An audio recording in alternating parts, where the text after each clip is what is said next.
Ingat sekali waktu Guruji bicara tahun 2018 barangkali 2019 tentang tahun Shiva.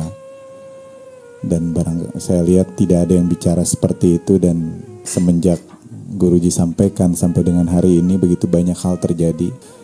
Apakah ini cycle ini sudah selesai atau bagaimana Guruji? Dengan kayaknya nggak baik-baik aja gitu, terus menerus. Memang Guruji sudah sampaikan bahwa kalau kita tidak mengambil pelajaran maka ya akan begini terus. Dia kayaknya turun-turun terus begitu Guruji. Seperti apa tentang tahun Shiva dan cycle-cycle yang sedang kita hadapi saat ini Guruji? Memang satu pelajaran itu kalau kita tidak paham, seperti di sekolah, maka diberikan kesempatan untuk mengulangi. Nah, ini yang terjadi, ini yang sedang terjadi. Selama 5 tahun, kita tidak paham. Orang punya uang, punya status, punya kedudukan, ya. Begitu COVID, dia nggak bisa berbuat apa-apa. Semua orang kena, dia juga kena. Dan pelajaran itu penting sekali untuk menjelaskan bahwa segala sesuatu di dunia ini nggak ada yang permanen. Nah, pelajaran ini kiranya kita belum paham, bahkan kadang-kadang terasa sekali belum mau paham.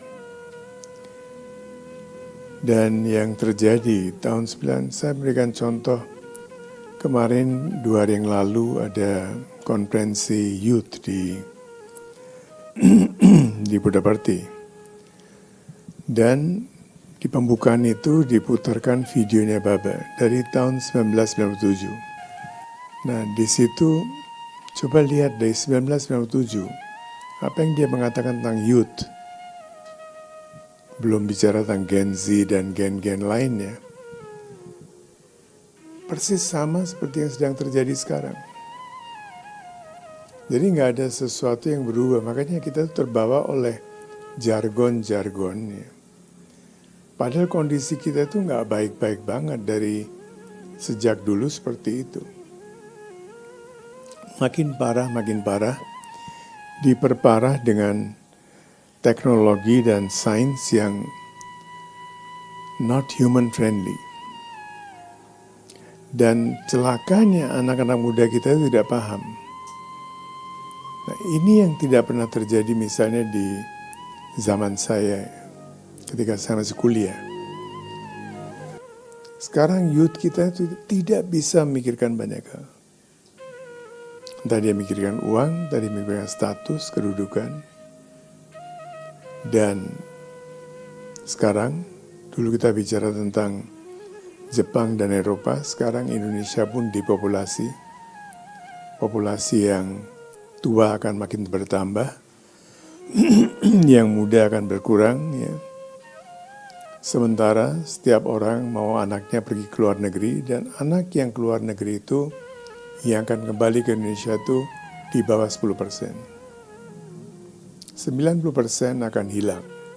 Jadi kita akan kehilangan 2 tangan, 2 kaki, 1 otak, 2 mata, dan mereka mendapatkan ready-made. Kita yang lahirkan, kita yang besarkan, dan mereka dapat begitu aja.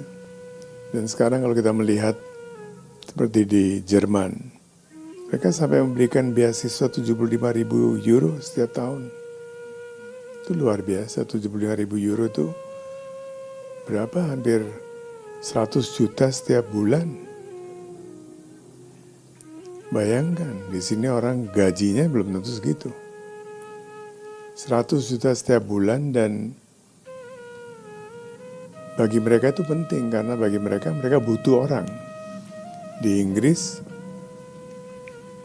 semua visa diabaikan sekarang. Tanpa visa datang Kanada lebih gawat lagi. Dia membuka keran bagi semua orang. Ya. Trump sekarang kalau ditembak ya, penembaknya siapa? Sekian banyak orang yang meninggal, yang nyawanya cuma berharga 500.000. Cari seorang jengki yang seorang drug addict, suruh kasih dia 500.000, kasih dia sedikit narkoba, suruh dia bunuh orang, dia akan bunuh. Nah, berarti kan kita tidak memiliki that humanness, Itu yang kita tidak miliki. Anak-anak yang orang tuanya di ashram percaya pada seorang guru, mereka ada case study di 8 ashram yang paling besar di India. Di rumah tindakannya lain, di sekolah tindakannya lain, bersama teman-teman tindakannya lain. Ketika dia berada di ashram, tindakannya lain. Jadi seorang itu seperti dulu Bapak mengatakan, you're not one person, but you're 3%.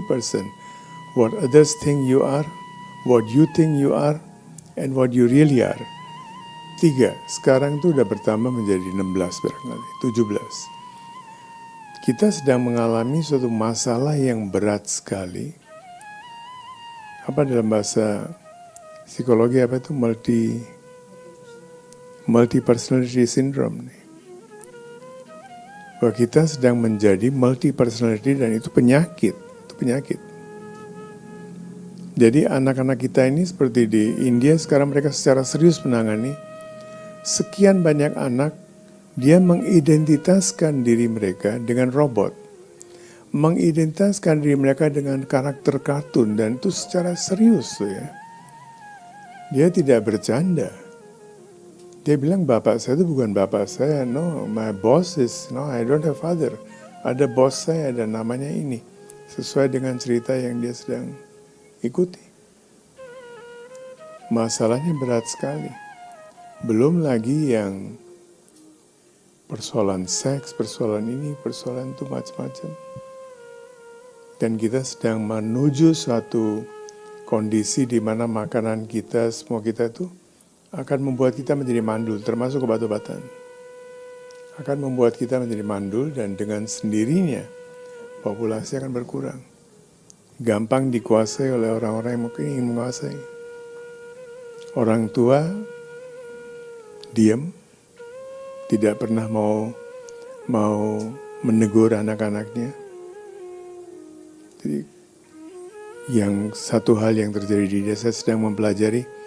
Yang bagus itu adalah bahwa banyak sekali orang-orang yang sebelum milenial yang kembali ke India sekarang karena mereka melihat opportunity di India lebih bagus.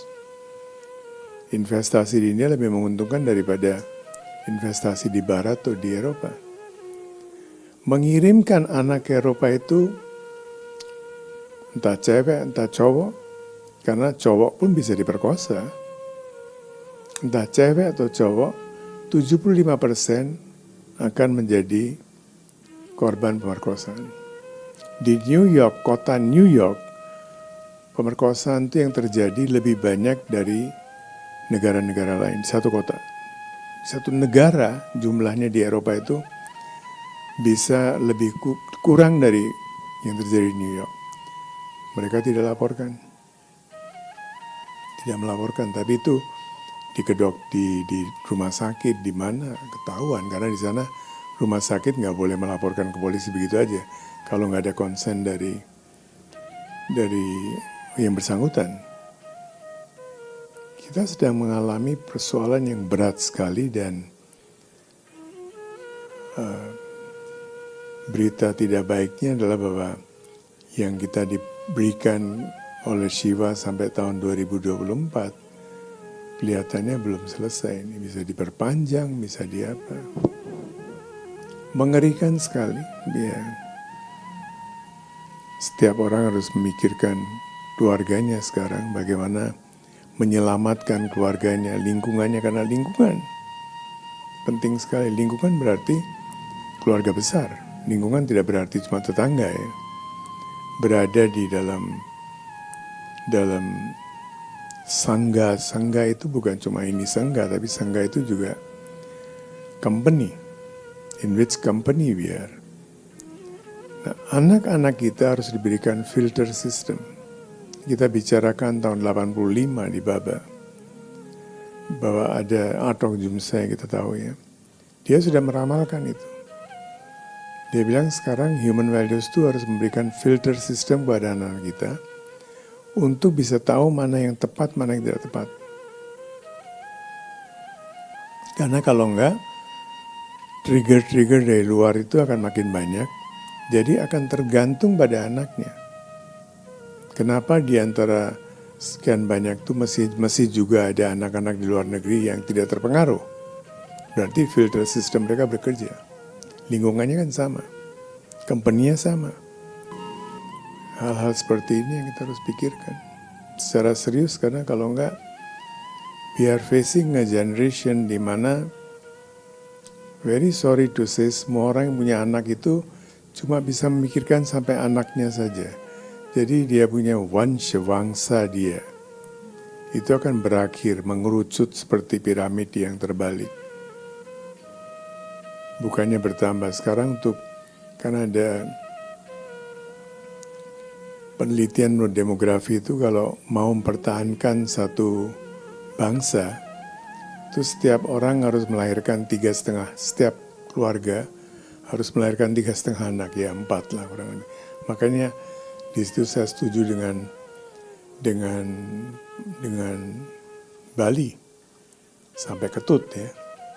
Jadi harus punya 4, kan itu akan mengerucut, akan berkurang. Dari 4 ini kan belum tentu semuanya akan kawin atau apa.